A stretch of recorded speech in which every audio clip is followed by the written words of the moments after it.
क्या एक साथ कई बड़े राज्यों में भारतीय जनता पार्टी को झटका लगने जा रहा है और आखिरकार क्यों? अब सियासी गलियारों में चर्चाएं शुरू हो गई हैं अनिल विज के इस्तीफे को लेकर। तो क्या एक साथ कई बड़े राज्यों में जहां बीजेपी को झटका लगने जा रहा है तो दूसरी तरफ अनिल विज इस्तीफा दे रहे हैं या अनिल विज पार्टी को छोड़कर जा रहे हैं? और क्या हरियाणा की जो सियासी स्थिति है वो ये बताने भर से काफी है कि आने वाले वक्त में हरियाणा की सियासत में जो बड़ा बदलाव है इसका बड़ा आने वाले समय के चुनावों पर भी फर्क पड़ेगा। नमस्कार, मैं राहुल शर्मा और आप देखना शुरू कर चुके हैं आज की सबसे बड़ी खबर। और सबसे बड़ी खबर की आज हम बात कर रहे हैं उन तमाम बड़े राज्यों की जहां भारतीय जनता पार्टी को झटका लग रहा है। शुरुआत हरियाणा से। हरियाणा में अनिल विज की बगावत जहां अनिल विज के लिए भारी पड़ती नजर आ रही है, तो वहीं दूसरी तरफ खबर निकलकर सामने आई है कि हरियाणा की जो सियासी स्थिति है वो ये है, अनिल विज अगर विधायक लेकर निकल गए तो हरियाणा में बीजेपी की सरकार यानी नायब सिंह सैनी की सरकार गिरना तय है। और राजस्थान की तरफ अगर चले आते हैं तो राजस्थान में किरोड़ी लाल मीणा जिन्होंने अपनी ही सरकार पर फोन टैपिंग का आरोप लगाया, और ऐसे में खबर ये सामने आई कि अपनी ही सरकार के खिलाफ बगावत कर मीणा गहलोत के साथ मिलकर राजस्थान में कांग्रेस की सरकार बनाने की तैयारी कर रहे थे। क्योंकि अशोक मीणा माफ कीजिएगा किरोड़ी लाल मीणा ने जो फोन टैपिंग की बात कही, इसका समर्थन अशोक गहलोत ने किया। कांग्रेस के सीनियर लीडर में एक है अशोक गहलोत राजस्थान में। तो हरियाणा में भारतीय जनता पार्टी के अंदर बगावत विज ने कर दी है। किरोड़ी लाल मीणा ने राजस्थान में भारतीय जनता पार्टी के अंदर बगावत कर दी है। महाराष्ट्र में आप चले आइए, एकनाथ शिंदे और अजीत पवार देवेंद्र फडणवीस से खुश नहीं है। और दिल्ली, जिस दिल्ली को जीतने के लिए बीजेपी ने पूरी ताकत लगा दी, वहां पर भी हालात ठीक नहीं है।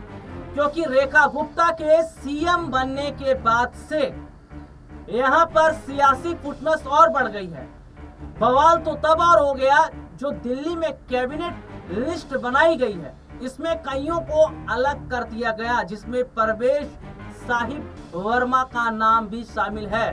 परवेश साहिब वर्मा जो बहुत पहले से इस लिस्ट में आगे चल रहे थे सीएम बनने के लिए, और वे ये सोच रहे थे कि शायद सीएम उन्हें ही बनाया जाएगा। और परवेश वर्मा, आशीष सूद, मनजिंदर सिंह सिरसा, रविंदर सिंह नेगी, कपिल मिश्रा, पंकज कुमार, ये बड़े चेहरे जिन्हें मंत्रालय दिया गया। और परवेश वर्मा को क्या मंत्रालय दिया गया? लोक निर्माण विभाग है, विधायी मामले हैं, सिंचाई है, बाढ़ नियंत्रण है और गुरुद्वारा चुनाव करवाने की जिम्मेदारी ये है। तो ऐसे में देखा जा रहा है कि जो विभाग बांटे गए वे ठीक विभाग नहीं बांटे गए, और शायद यही बड़ी वजह है कि दिल्ली में सीएम बनाने में इतनी देरी भी कर दी गई, क्योंकि आपसी सहमति नहीं बन पा रही थी।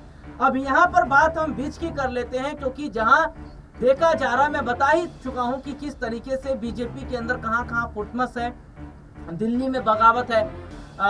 जिस तरीके से हम बात कर रहे थे मनोज तिवारी की, मोहन सिंह बिष्ट हैं, इसमें परवेश वर्मा का नाम शामिल है, शिखा रॉय हैं, तमाम बड़े चेहरे हैं जो नाराज है, क्योंकि वे भी सीएम की लिस्ट में थे लेकिन उन्हें हटा दिया गया। अब ऐसे में देखा जा रहा है कि दिल्ली में भी बगावत चल रही है और शुरू हो गई है।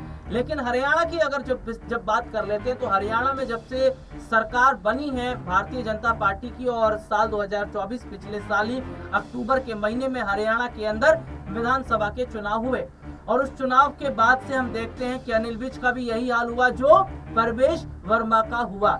यानी कि सीएम बनने निकले थे, और वही कहावत कही जाती है कि दुबे जी चौबे बनने निकले थे और छब्बे बन गए। तो ऐसे में देखा जा रहा है कि जो हालात अनिल विज की है, जो हालात महाराष्ट्र में शिंदे की है, वे हालात परवेश वर्मा की है। और ये पूरी बगावत की स्क्रिप्ट है, और जो स्थिति नजर आ रही है वो ये है हरियाणा के अंदर, जहां अनिल विज देखिए नायब सिंह सैनी पर भड़के हैं, और सीधे तौर पर अनिल विज जो है वे इस्तीफा देने को लेकर बात करते नजर आ रहे हैं। तो बीजेपी के अंदर भी दिल्ली में बड़ी फुटमस है, और ऐसे में माना जा रहा है कि क्या इन बड़े चेहरों की बगावत बीजेपी के लिए मुश्किलें इन बड़े राज्यों में खड़ी कर सकती है, और क्या इसका नुकसान पार्टी आलाकमान को उठाना पड़ सकता है। ये जो बगावत हुई है इसको सुलझा लिया जाएगा।